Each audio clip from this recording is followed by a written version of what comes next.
Cases of COVID-19 have been increasing across the country, but this week, both the FDA and CDC signed off on updated COVID vaccines, and the shots are now available at many doctors' offices and pharmacies.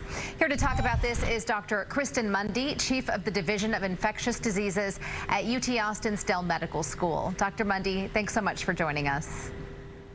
Thank you. So federal health officials have approved updated versions of Pfizer and Moderna's COVID vaccines. We've already cycled through several variants of COVID-19 during the past 3 years. Why do we need to get these new vaccines? So I recognize this can be a tough sell to a lot of people. I was looking at some CDC data, and only 17% of Americans took the booster last year. So I think there's a number of reasons.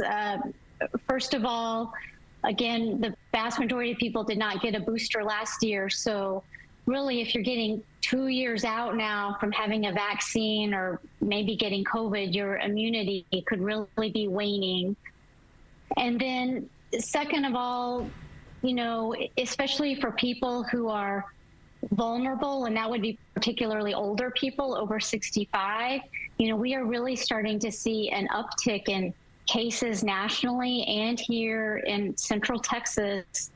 And, you know, that's predicted to get worse as we get into the fall and the winter. So that's a second reason. And then lastly, as we've gotten to know more about COVID, more vaccine data is showing that if you're vaccinated, you will, even if you get COVID, you're going to shed less virus, and shedding less virus means you're less likely to spread it to other people. And that's really important if you're going to be seeing elderly people, maybe grandma, grandpa, your mom or dad. So those are all important reasons. Last winter, the U.S. saw a triple-demic of COVID, flu, and RSV. Who should get the flu and RSV vaccines, and is it safe to get them at the same time as COVID, the COVID vaccine, or should they be staggered? Good question. So for RSV, because that's new for everybody, so that vaccine is really for specific populations.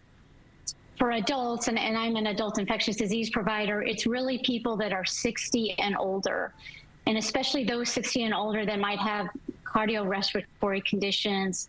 And then in the pediatric population, we see a lot of morbidity and mortality in our young pediatric population. So that's another population.